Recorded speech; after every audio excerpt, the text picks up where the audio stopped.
The rain fell like needles on the rusting rooftops of Sector 9, one of the outermost rings of New Terror. Under the flickering buzz of a malfunctioning neon sign that read soy patties and stims, Ronan wiped his hands on the inside of his coat and sighed. The coin burned in his palm, his last. A simple, coppery terror cred, not even enough for a full meal. He could trade it for half a stim pack, maybe a bite of synth bread if the vendor was in a good mood. But tonight wasn't about survival. It was about purpose. He'd lost everything over the past 3 years. First, his job in the mech yards. Then his home when the rent bots came knocking. His dignity followed slowly, stripped piece by piece in a world that treated kindness as a glitch in the programming. And yet, here he stood. Hungry. Wet. Cold. Still human. Then he saw her. She sat beneath a torn thermal top by the alley wall, her thin shoulders hunched and shaking. Her skin glowed faintly, not with the artificial gleam of implants, but with the natural sheen of an Lia'vren, one of the alien refugees who came after the orbital collapse of their homeworld. Her eyes, large and bioluminescent, flicked up to him through the veil of rain. She clutched something in her arms, shrouded in grey fabric. Ronan hesitated. The city wasn't kind to strangers, and less so to aliens. She looked fragile. Pale violet skin, spindly limbs, and sharp cheekbones. Her kind were often blamed for the shortages, the crime, the overcrowding. But her shivering wasn't political. It was just cold. He knelt beside her and held out the coin. "It's all I've got," he said.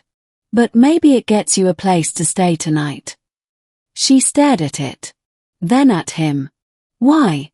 she asked in a soft, musical accent. He shrugged.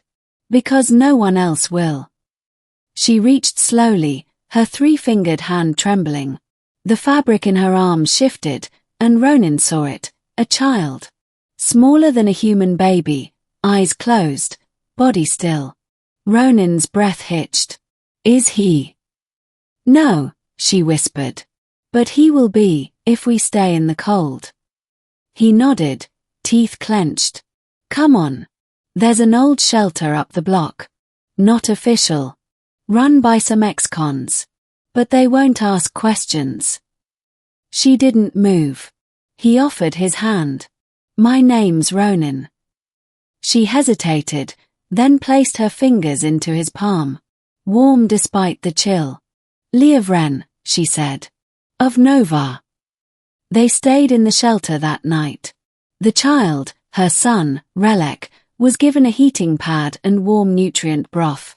Ronan sat on the floor, back against the wall, coat draped over his knees. He couldn't sleep. Not while someone else needed warmth more than he did. In the morning, he was gone before Lia'vren could thank him. She thought it was kindness, maybe shame. But it was just his way. Quiet exits. No attachments. Still, they met again. It started with chance. A soup line here. A community clean-up there. And then less by chance, and more by choice. Ronan began to look for her. A flash of violet in a crowd. A faint scent of desert flowers and ozone.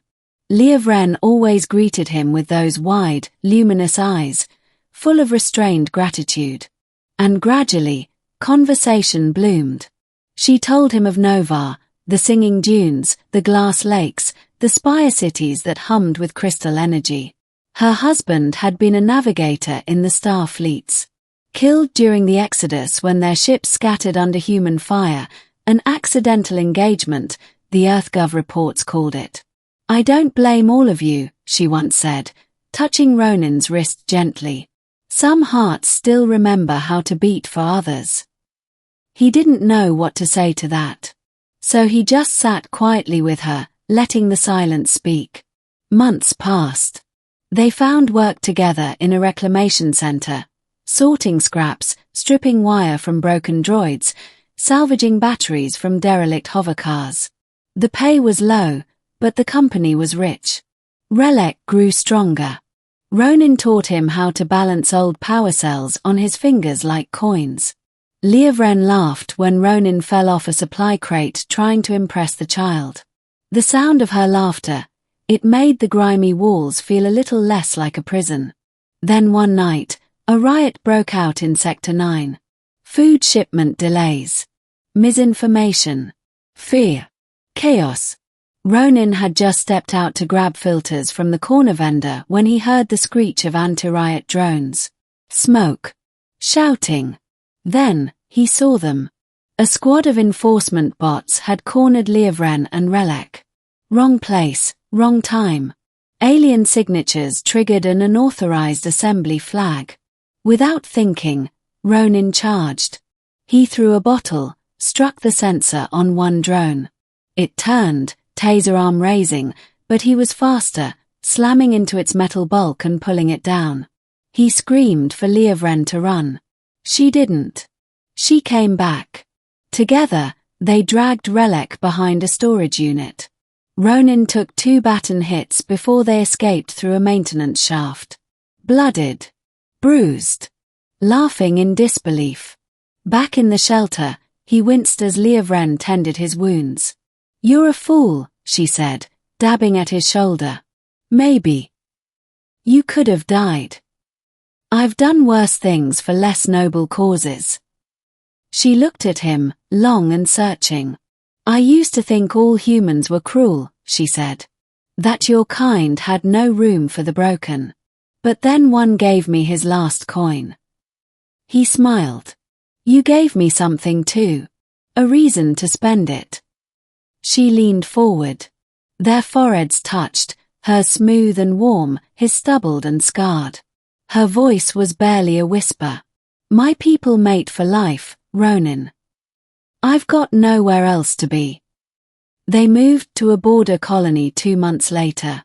Far from the city, far from hate. Together, they built a greenhouse dome where alien flora could grow. Ronin fixed hydro systems.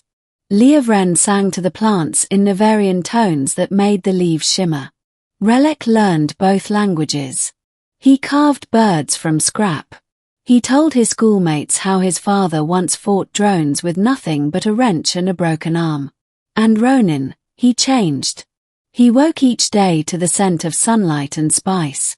He came home to a woman who believed in mercy over vengeance, who saw his pain and didn't turn from it.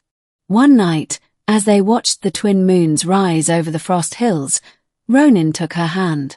"I gave you my last coin," he said, "because I thought it was all I had." She smiled. "And I gave you my heart, because no one else ever earned it." He kissed her. Gently. Fully. Not as a savior, or a soldier, or a lost soul. But as a man finally found.